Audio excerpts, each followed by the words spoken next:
प्यारे बच्चों, आज हम पढ़ेंगे differentiation and integration.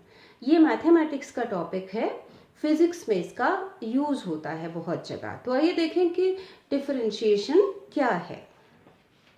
Differentiation is a process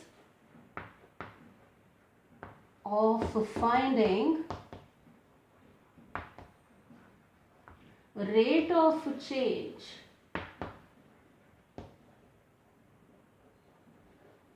or differential coefficient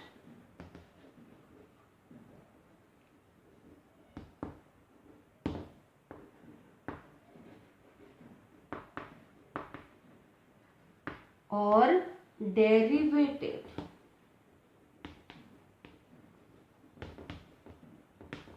आइए समझते हैं इस सबको। रिकॉल करिए काइनेमैटिक्स पार्ट 4 का लेक्चर। वहाँ पर हमने बात की थी इंस्टेंटेनियस वेलोसिटी की। हमने इंस्टेंटेनियस वेलोसिटी को लिखा था limit of delta x over delta t when delta t approaches 0 equal to d x over d t. dx या डेल्टा x को हमने लिखा था x2 minus x1। Delta t को हमने लिखा था t2 माइनस t1। देखिए, जहां भी चेंज की बात आती है, अगर बड़े चेंज की बात है तो हम डेल्टा यूज करते हैं, like delta x, delta t etcetera. छोटा चेंज है तो हम d से शो करते हैं, लाइक dx, dt एटसेट्रा। और ये dx ओवर dt को हम पढ़ते हैं rate of change of x with respect to t, या फिर हम पढ़ते हैं differential coefficient of x with respect to t, या derivative of x with respect to t। x position और t टाइम, इनकी जगह दूसरी क्वांटिटीज भी हो सकते हैं। तो इन जनरल हम क्या लिख सकते हैं, instantaneous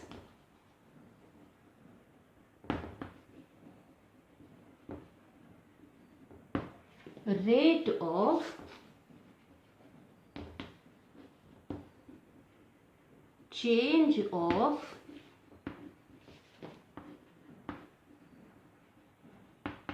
a physical quantity, say y, with respect to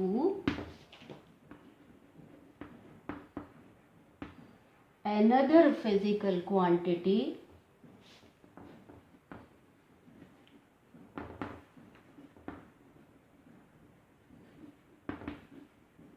say x, is called derivative of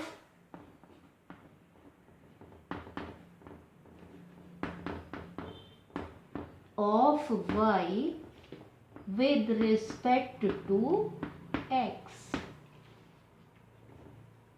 और हम लिखते कैसे हैं डेरिवेटिव को, dy बाय dx से। Differential coefficient of y with respect to x और derivative of y with respect to x, ये rate of change of y with respect to x, ये हमने फाइंड आउट करना है। y is a function of x, ये दोनों quantities related हैं। जब x चेंज होता है तो y भी चेंज होता है। Let us say delta x is change in x। उससे पहले चलिए क्वांटिटी ले लेते हैं, let y is equal to x raise to power n। और इस क्वांटिटी में लेट अस से कि delta x is change in x, delta y is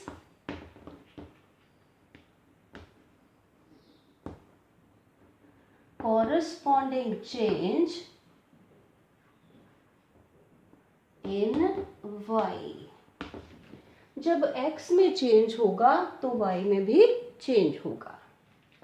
चलिए इसी क्वांटिटी को लिखते हैं चेंजेस के साथ. y plus delta y equal to x plus delta x power n.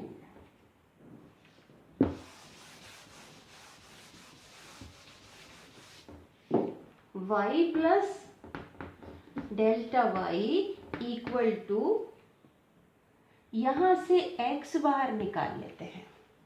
जब बाहर निकालते हैं तो अंदर x से डिवाइड होता है. x divided by x 1 plus delta x over x power, इस सारे की power n.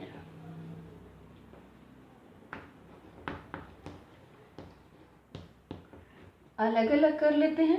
x raise to power n into 1 plus delta x over x power n.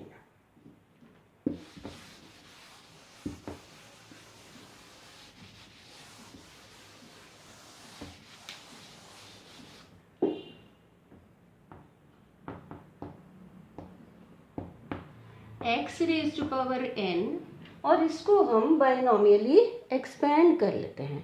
Binomial expansion, ये बाइनोमियल थ्योरम क्या होती है? 1 plus x raise to power n, और अगर x जो है वो लेस देन 1 है, उस केस में हम इसको लिख सकते हैं 1 plus n x plus n into n minus 1 over 2 factorial x square plus other terms containing higher powers of x like x cube, x4 etc. तो यहाँ delta x over x is less than 1, तो हम इसको expand कर सकते हैं. 1 plus n into x की जगह delta x over x plus n into n minus 1 into over 2 factorial into x square delta x over x square. Side में लिख लें expanding 1 plus delta x over x raise to power n binomially and ignoring higher powers of delta x over x because they are very very small.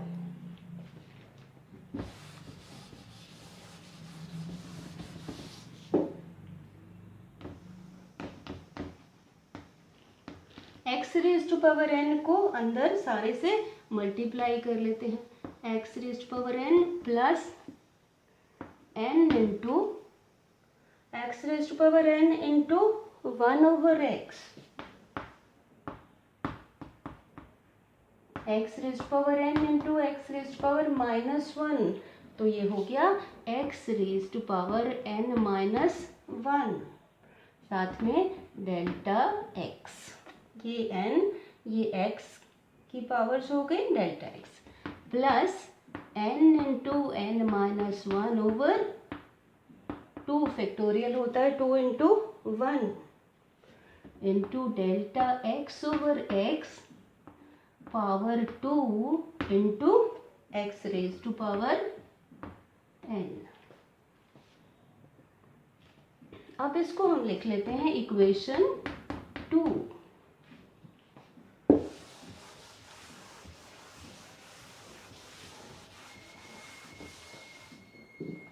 Subtracting, हमारा aim क्या है? To find out dy by dx.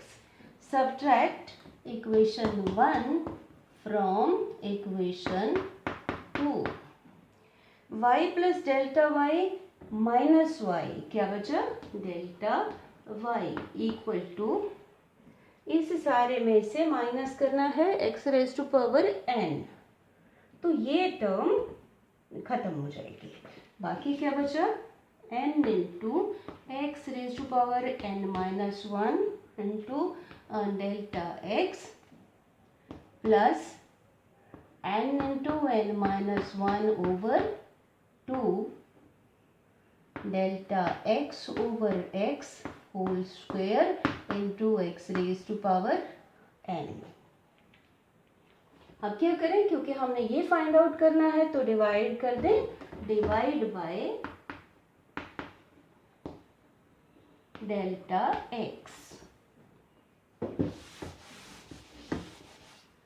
Delta y over delta x equal to, जब इसको divide करेंगे तो ये cancel हो जाएगा, बचेगा n into x raise to power n minus 1 plus इस टर्म में से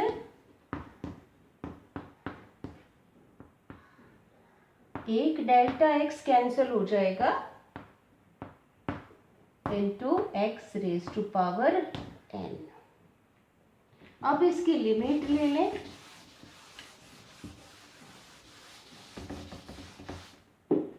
limit of delta y over delta x, delta x approaching 0 equal to,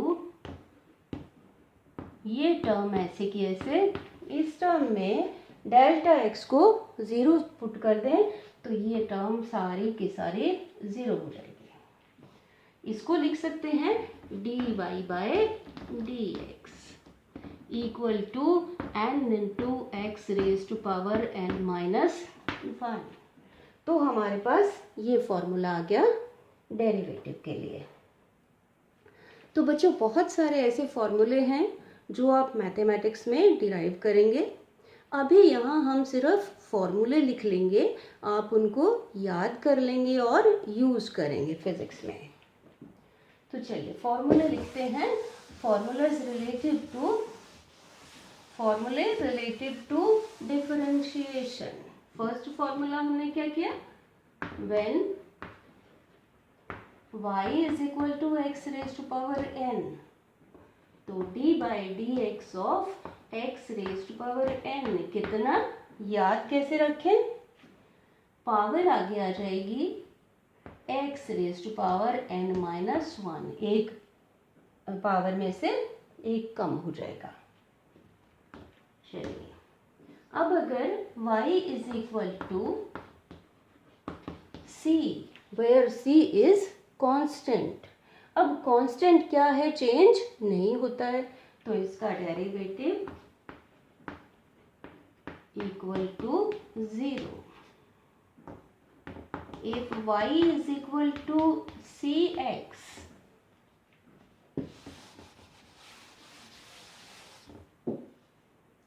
d by d x of cx equal to, constant बाहर आ जाएगा, dx over dx, ये दे देगा 1, तो ये आ गया c। नेक्स्ट फॉर्मूला लिखें, if y is equal to cu, c constant, u is a function of x, इस केस में d by d x of, तो ये आ जाएगा c बाहर आ जाएगा du by d x. Next formula लिख लें, if y is equal to u raise to power n, d by d x of u raise to power n।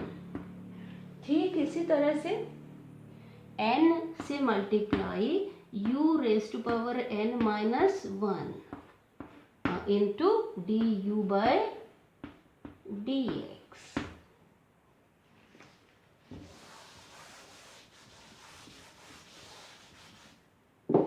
चलिए नेक्स्ट फॉर्मूला लिखते हैं, if y is equal to u plus v, d by d x of u plus v equal to d u by d x plus d v by d x. अगर यहाँ पर minus होगा तो यहाँ minus आ जाएगा। If y is equal to u into v, d by dx of u into v equal to, कैसे याद रखें, first function as it is derivative of second function plus second function as it is derivative of first function. फिर कभी कभी quotient use होता है, जैसे कि if y is equal to u over v, तो d by d x of u over v equal to v square, denominator as it is d by d x of numerator minus numerator as it is d by d x of denominator. तो इस तरह से ये लिख देते हैं। कुछ trigonometric functions हैं, जैसे कि y is equal to sine x, d by d x of sine x equal to cos x. फिर याद रख लें, अगर if y is equal to cos x, d by d x of cos x equal to minus sine x. और भी बहुत से फॉर्मूले हैं, कुछ फॉर्मूले जो हम बहुत बार यूज करते हैं वेलोसिटी के लिए। d by d t of x हम लिखते हैं, x अगर डिस्टेंस है तो स्पीड, और x अगर डिस्प्लेसमेंट है तो क्या लिखते हैं, dx by d t rate of change of position with respect to time, velocity. फिर हम लिखते हैं d v by d t rate of change of velocity with respect to time equal to acceleration. और यहां से d by d t of v vector की जगह हम लिख लेते हैं dx vector over d t equal to acceleration. और इसको हम क्या पढ़ते हैं, second derivative of x with respect to t। और लिख कैसे लेते हैं, d2x ओवर dt square is equal to acceleration. तो ये कुछ फॉर्मूले हैं रिलेटेड टू डिफरेंशिएशन। चलिए अब बात करते हैं इंटीग्रेशन की। इंटीग्रेशन क्या है, integration it is reverse of differentiation.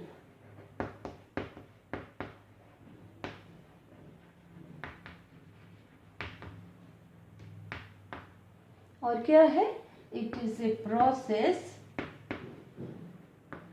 Of finding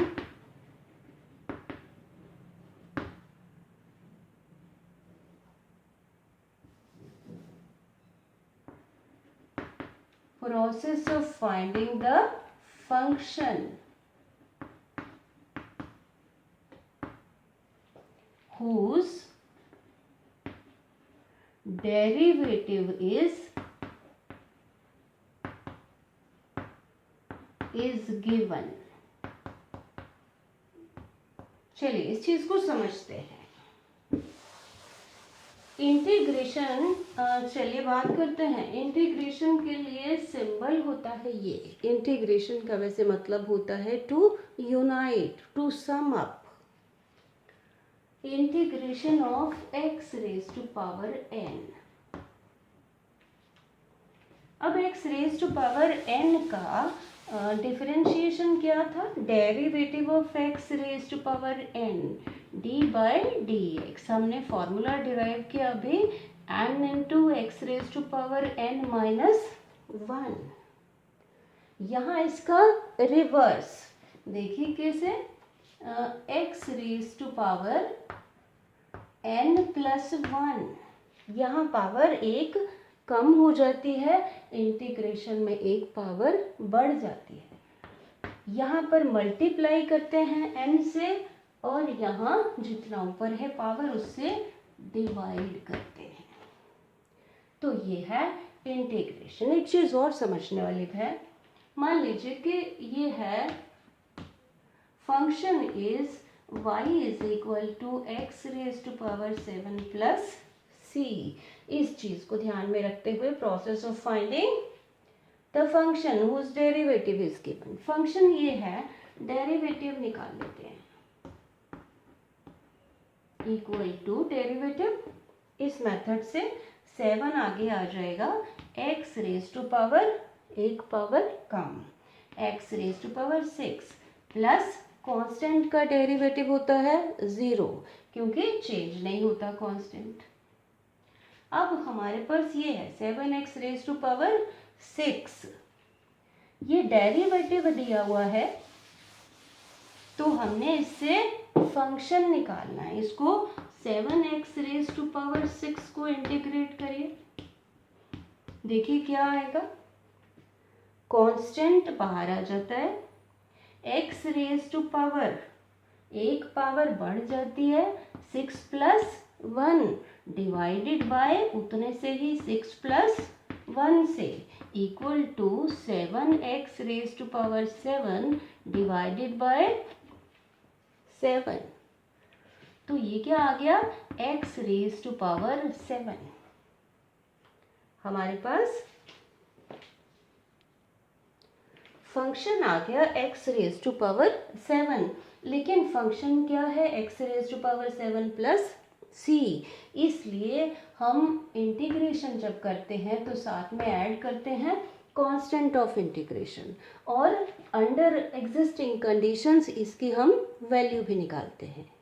तो जहाँ भी इंटीग्रेशन आएगा हम कांस्टेंट ऑफ इंटीग्रेशन ऐड करेंगे। चलिए और फॉर्मूले लिख लेते हैं इंटीग्रेशन के। Integration of dx equal to, हम क्या करते हैं, x रेज टू पावर 0 से मल्टीप्लाई कर लेते हैं। क्या किया हमने, x raise to power 0, anything raise to power 0 is equal to 1 से मल्टीप्लाई कर लिया। तो ये कितना आ गया, x रेज टू पावर, वही formula 0 plus 1 divided bye 0 plus 1। तो क्या आ गया, x रेज टू पावर 1 यानी x। तो क्या आ गया, ये फॉर्मूला dx का इंटीग्रेशन x।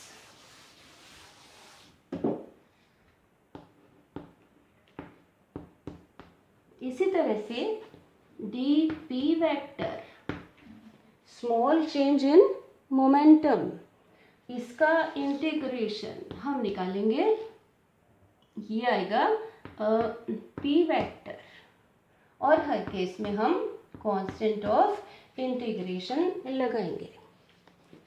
नेक्स्ट देखिए, c x raise to power n, इसका इंटीग्रेशन, c बाहर आ जाएगा, x raise to power n plus 1 divided by n plus 1। चलिए next formula, x raise to power minus 1 equal to, ये याद करिए, log x to the base e plus constant of integration. X raise to power -1 क्या होता है, 1/x। तो 1/x का integration log x to the base e plus constant of integration.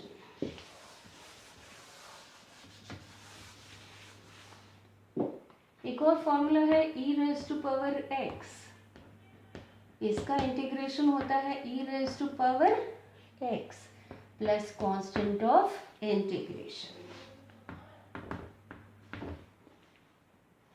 और sine x का integration equal to minus cos x, और अगर ये sine x dx sine nx हो तब क्या आ जाएगा, ये आ जाएगा minus cos nx divided by n। चलिए cos x dx इसका इंटीग्रेशन क्या होता है, साइन x, और अगर ये cos x के साथ n हो, cos nx dx equal to sine nx divided by n। Of course हर केस में कांस्टेंट ऑफ इंटीग्रेशन साथ में लगेगा।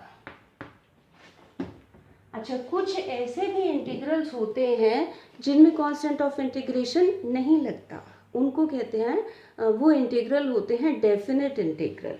डेफिनेट इंटीग्रल का ये मतलब देखते हैं, जैसा कि नाम बता रहा है डेफिनेट इंटीग्रल्स, जिनको इंटीग्रेट किया जाता है विद इन प्रॉपर लिमिट्स, जैसे कि डी पी वेक्टर। अगर इनिशियल मोमेंटम है p1 और फाइनल मोमेंटम है p2, तब ये p वेक्टर इंटीग्रेट करके आया और इसको हम within limits from p1 to p2। अब क्या करेंगे, p की जगह upper limit p2 vector minus अब p की जगह लोअर लिमिट p1 वेक्टर। तो ऐसे केसेस में यानी ये आ गया dp vector integration p2 vector minus p1 vector. इन इंटीग्रल्स में कांस्टेंट ऑफ इंटीग्रेशन नहीं लगाते। तो बच्चों ये हैं फॉर्मूले रिगार्डिंग डिफरेंशिएशन एंड इंटीग्रेशन। तो इन फॉर्मूलाज को आप याद कर लीजिए। और एक काम करिए, जितने न्यूमेरिकल्स दिए हैं इससे रिलेटेड वो भी सॉल्व करिए, तो ये टॉपिक आपको समझ में आ जाएगा। Thank you.